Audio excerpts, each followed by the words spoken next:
My name is Lauryn and I'm 24 years old. Let me tell you about my roller coaster journey. I've had a rocky history with the foster care system. You see, my biological parents were deep into drugs and their addiction consumed their lives. As a result, I was left in the hands of the state, bouncing from one foster home to another. To say I resented my parents would be an understatement. They abandoned me, neglected me, and shattered any chance of a normal childhood. I carried that anger and hurt deep within me for years. I didn't even attend my biological mother's funeral when she passed away, as I couldn't find it in me to say a final goodbye to the person who had brought me into such a chaotic world. But then, at the age of 10, a glimmer of hope shone through the darkness. I was adopted by Tia and Xavier, the most amazing parents a girl could ask for. They opened their hearts and their home to me, and I became a part of their loving family. They taught me the meaning of unconditional love, provided stability, and showed me that I was worthy of all the happiness in the world. I owe everything I am today to them, and my love for them knows no bounds. When I was 16, tragedy struck once again. My dear mom, Tia, passed away, leaving a void in our lives that seemed impossible to fill. But amidst the grief, something unexpected happened. My biological father, Glenn, resurfaced from the shadows and expressed a desire to turn his life around. It seemed he had finally hit rock bottom and found the strength to seek help and get clean. My dad, Xavier, approached me and asked if I wanted to see him. It was a daunting decision, but curiosity and a tiny spark of hope led me to say yes. We visited Glenn at the rehabilitation center, and I cautiously observed his progress. To my surprise, he appeared genuinely committed to his recovery and building a better life. It was a glimmer of redemption that stirred conflicting emotions within me. Time passed and Glenn completed his 2-year stint in rehab. By the time I turned 18, we decided to give our relationship another chance. After all, he was my biological father, and part of me longed for a connection with him. We started rebuilding our bond, cautiously navigating through the unfamiliar territory of father and daughter. It wasn't easy, but I believed in the power of forgiveness and second chances. However, as I got to know Glenn better, I couldn't shake the feeling that something wasn't quite right. There were moments when he seemed genuine, trying to make amends for the past, but there were also instances when his old demons resurfaced, threatening to pull him back into the dark abyss of addiction. I realized that my desire for a relationship with my biological father was clouded by my yearning for closure, for answers to the questions that haunted me throughout my life. But in the process, I discovered that closure doesn't always come in the form we expect. It doesn't erase the pain or fill the void left by years of neglect. Nonetheless, I tried fostering a positive relationship between us, but that turned out to be a mistake. As time went on, Glenn's true colors began to reveal themselves. Despite his initial efforts to change, he couldn't escape the clutches of his old ways. The addiction that had plagued him before resurfaced, consuming him once again. It was heartbreaking to witness his descent into ugliness and aggression. I tried to be understanding, to give him the benefit of the doubt, hoping that he would find his way back to the path of recovery, but the more I tried, the more he pushed me away with his toxic behavior. It was a painful realization, but I knew I had to protect myself from the negativity and toxicity that he brought into my life. When I turned 21, I made the difficult decision to cut him off completely. I no longer had space in my heart for the hatred and disappointment he had caused. I had to prioritize my well-being and surround myself with positive influences. It was a tough choice, but one that ultimately allowed me to find peace and move forward. Xavier, my adoptive dad, felt a deep sense of remorse for everything I had been through with Glenn. He blamed himself, believing he could have shielded me from the pain and disappointment, but I reassured him that it wasn't his fault. He had given me a stable and loving home, providing the foundation for me to grow and thrive. I made it clear that he was not responsible for the actions of my biological father. One evening, as we sat on the porch enjoying the gentle breeze, Xavier opened up about his feelings of guilt. Tears welled up in his eyes as he expressed his regret for not being able to protect me from the hardships I faced in my early years. I reached out and held his hand, assuring him that he had done more for me than he could ever imagine. Lauryn, I can't help but feel so remorseful for introducing Glenn back into your life. I thought he had truly changed, but I was wrong. I'm sorry for the pain and disappointment he brought into your life. Dad, please don't blame yourself. You had no way of knowing how things would turn out. You gave me the opportunity to reconnect with him, and I appreciate that. It was Glenn who let me down, not you. You've always been there for me, supporting and loving me unconditionally. I just wanted you to have a chance to build a relationship with your biological father. I wanted you to experience the bond that I couldn't provide as an adoptive dad. But seeing how things unfolded, I feel responsible for the hurt it caused you. Dad, you've given me more than I could have ever asked for. You've shown me what it truly means to be a parent regardless of blood ties. You've been my rock, my guiding light. Please understand that Glenn's actions are his own. You couldn't have predicted or controlled his choices. You did everything you could to protect me and provide me with a loving home. I am grateful for that. Thank you, Lauryn. Your words mean the world to me. I've always wanted the best for you, and it hurts me to see you go through such pain. We can't change the past, Dad. What's important now is that we support each other and focus on the love we share as a family. We've grown stronger together, and we'll continue to do so. Let's leave the past behind us and look toward the future with hope and joy. You're right, Lauryn. We have each other, and that's what matters most. I'm so proud of the strong young woman you've become, and I'm grateful to have you as my daughter. We'll navigate this journey together, always supporting and loving each other. Absolutely, Dad. We're in this together, and no matter what challenges we face, we'll overcome them as a family. I love you, Dad. I love you too, Lauryn, forever and always. I was so glad that we had this moment of clarity. This was yet another reason for me to believe that blood isn't thicker than water, and that the people who you call family are the ones who have conversations like this with you. Anyways, despite going through a lot of trauma in my childhood, it seemed as though my young adulthood had more promising outcomes as I met Rick. He made me feel so special, and I knew the moment I met him that he was the one for me. It looked like my life was finally turning around, and I was so ready to embrace the wonderful changes that were coming my way. Not too soon afterward, I was about to marry the love of my life, Rick. We had been together for 3 amazing years, filled with love, laughter, and support. He had swept me off my feet, and I knew deep in my heart that he was the one for me. It was during our vacation in Spain that he got down on one knee and proposed, and without hesitation, I said yes. Everything seemed to be falling into place. I was overjoyed at the thought of starting a new chapter in my life, especially because Rick's family was so warm, accepting, and loving.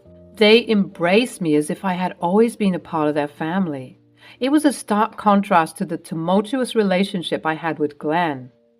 Rick's family offered a sense of stability and healthy family dynamic that I had always yearned for. But as the day of our wedding approached, I couldn't shake this nagging feeling that something was off. I tried to brush it off as pre-wedding jitters, but deep down, I knew it was more than that. I confided in Rick, and even in my dad, Xavier, expressing my concerns, but they assured me that it was just nerves playing tricks on me. As I stood in front of the mirror, getting ready to walk down the aisle, I took a deep breath, trying to calm my racing heart. I still couldn't ignore the sinking feeling in my gut. Something was wrong. Xavier found me and was ready to lead me down the aisle, but he stopped and said, "Wow, my little girl, all grown up." "Come on, Dad, don't tell me you're going to cry." "I can't help it. It seems like just yesterday I was helping you with your math homework, and now you're here, all grown up and ready to take on the world." "You're going to make me ruin my makeup, Dad." "Are you sure you still want to do this? Say the word and we're out of here." I got the car running. "Dad, you know I want to marry this man." "I know, sweetie. I know that she's proud of you. I know she's looking down at you, and she's beaming." I was so mad at him because I started to cry. And true to what I said before, he made me ruin my makeup. I did my best to fix it, but we were laughing about it the entire time, effectively delaying the program. We made our way outside, and after fist bumping, my dad swung open the grand old church doors to reveal me, in my wedding dress, about to walk down the aisle. As I took a step forward, I heard something. The shrill and drunken voice of a man I once knew. Instantly, my hair stood on end, and my father's paled expression was all the confirmation I needed. "Oh, Lauryn!" The wedding guests all halted and tried to peer behind me to see what was happening. And like a bad omen, Glenn was creeping forward, demanding to be witnessed by all. I turned around to face him, my heart pounding in my chest, and there he was. Glenn, my biological father, stood there with an unsettling grin on his face. How did he even find out about my wedding? The sight of him filled me with a mix of anger, fear, and disappointment. I had cut him off completely, and now he dared to show up uninvited, potentially ruining one of the most important days of my life. I knew this was too good to be true. My mind raced, contemplating what to do next. Should I confront him? Should I ignore him and focus on the happiness that awaited me just a few steps away? I looked at Rick, who was at the altar, searching for reassurance, and he sent me a sympathetic glance, implying that he didn't know what to do, but that he got my back no matter what. I then turned to Xavier, who squeezed my hand gently, his eyes filled with understanding. At that moment, I knew I wasn't alone. Rick and Xavier would support me no matter what decision I made. Taking a deep breath, I made a choice. I refused to let Glenn's presence overshadow the joy and love that surrounded me. I would not allow him to taint this special day. With determination in my eyes, I straightened my veil, held my head high, and locked eyes with Xavier. Together, we would face whatever challenges came our way because we were a family, a strong and loving family that had overcome so much. I began walking down the aisle, and the church music awkwardly started up again after stopping. Glenn apparently couldn't take the hint, and he emerged from the shadows, and in full view, he said, "Oh, my baby, why aren't you paying attention to me? Why did you leave me?" To say I was mortified would be an understatement. How could he do something like that so publicly? Up ahead, I saw Rick preparing to make his way down the aisle to perhaps teach my father a lesson, but I sent him a look that told him to stay put. I didn't need this escalating further. Xavier had already turned around to face the beast that threatened to ruin my special day, and as I glanced around the congregation, I could see people whispering and murmuring about how this was all so unprofessional and lowbrow. My blood started to boil. I felt so heated. I turned around and said, "Just what the heck do you think you're doing?" "Baby girl, what do you mean?" "I mean that you're crazy. How dare you come to my wedding and crash it like this, uninvited, and most importantly, unwanted." I couldn't believe my eyes. There he was, stumbling towards me, sloppily drunk and making a complete fool of himself. Gasps and murmurs rippled through the crowd as Glenn crashed my wedding. People stared at him, their judgmental eyes boring into his disheveled appearance. I stepped back, instinctively avoiding his outstretched hand as he clumsily tried to grab onto my dress. The room fell silent except for Glenn's unsteady footsteps and the collective whispers of disbelief. It was clear that he had already caused enough embarrassment for himself. Xavier's voice cut through the tension, filled with anger and frustration. "How dare you come here and ruin this special day with your selfishness?" Glenn, swaying unsteadily, responded with a slurred retort. "It's my right as a father to walk my baby girl down the aisle. How could you not tell me you were getting married?" Anger surged through me as I shouted back, unable to contain my pent-up emotions any longer. "You don't get to claim that right after everything you've done. You abandoned me, treated me horribly, and subjected me to your constant shouting for no reason." Glenn attempted to silence me. His eyes filled with desperation. He harshly whispered so that the crowd couldn't hear. "Don't mention anything about my past. I'm here to do better. These people don't need to know anything." "Trust me, buddy. Everyone here can tell that you're drunk." "You think I'm embarrassing you by exposing the truth?" "Yes." "Oh, you'll feel embarrassed, all right. Everyone deserves to know the kind of man you truly are." I laid bare all the painful memories, exposing him to the drug abuse, the abandonment, and the emotional abuse I had endured due to his insolence. The crowd, once filled with curiosity and shock, now brimmed with anger and disgust towards Glenn. They witnessed the extent of his toxic behavior and the impact it had on my life. Amidst it all, I caught a glimpse of Rick standing on the sidelines, his eyes filled with unwavering support and admiration. He cheered me on silently, his love and belief in me shining through. At that moment, surrounded by the emotions swirling around me, I realized that I had made the right decision, to expose my biological dad in front of everyone. I turned to him to find himself shaking with a mixture of anger and fear. That's not true, Erin." "Erin? That's your name, isn't it?" "How pathetic. You can't even remember your daughter's name." "Whatever. I demand that you let me walk you down the aisle. Right this instant. I'm your father." No, you're not." "What?" "You heard me. You're not my father. We might share the same DNA, but trust me, you are the last person I would refer to as a father figure. Xavier is my real father, and I'm going to shout it from the rooftops for everyone to hear because he's been the one who was taking care of me all these years. He's protected and guided me while you were out doing drugs and being reckless. So no, you will not walk me down the aisle. I'm going to have my real father do it." Glenn couldn't seem to understand that I didn't want him. He really thought that he could just waltz his way in here and treat me so horrendously, but he was wrong. I had done a lot of growth since the last time I met him, and although he was used to me taking him back, giving him chance after chance to do better, this time was different.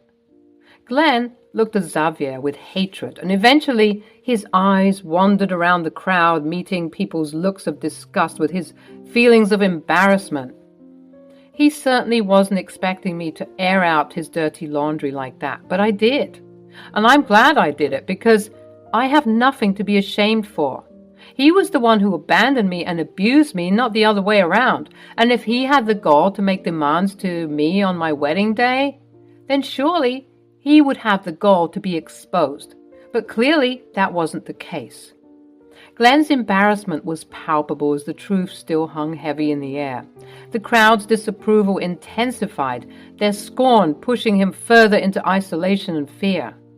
The security guards finally arriving at the scene swiftly escorted Glenn out of the venue, away from the prying eyes of the guests.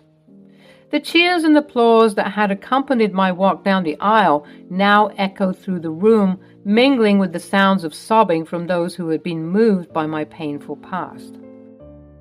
I smiled up at Xavier, gratitude filling my heart as he led me towards my future. The warmth of his hand in mine reassured me that I had made the right choice, sticking by my father, who took care of me instead of the father who was related to me. The ceremony proceeded as planned, filled with love and support from our friends and family, despite the debacle that threatened to ruin everything moments prior. But the aftermath of Glenn's actions didn't end there. News quickly spread about his attempt to ruin my wedding, and the community turned against him. Glenn became a social outcast, ostracized for his selfishness and the pain he had caused. It weighed heavily on him, pushing him further into his destructive tendencies. In his shame, he went on a drug bender and disappeared from our lives. So as for Glenn, his actions had consequences. The revelation of his attempt to disrupt our wedding tarnished his reputation. The guilt and shame overwhelmed him and he vanished, leaving behind a void of unanswered questions. His absence only confirmed that I had made the right decision in choosing to be with someone who genuinely loved and supported me. In the midst of it all, I found solace and happiness with Xavier by my side. Our bond grew stronger, and he continued to be the loving and supporting father figure I had always cherished. I was grateful that Glenn was finally out of my life for good, allowing me to embrace the love and stability that Xavier had provided throughout my journey. Rick and I embarked on a new chapter together, building a life filled with love, understanding, and healing. We cherished every moment, grateful for the strength we had gained from overcoming our past. Glenn's absence served as a reminder of the toxic cycle we had broken free from, allowing us to appreciate the peace and happiness we had found. And so, with Glenn's presence serving as a distant memory, I focused on nurturing my relationships, living a life filled with joy and remaining forever grateful for the love and support that surrounded me.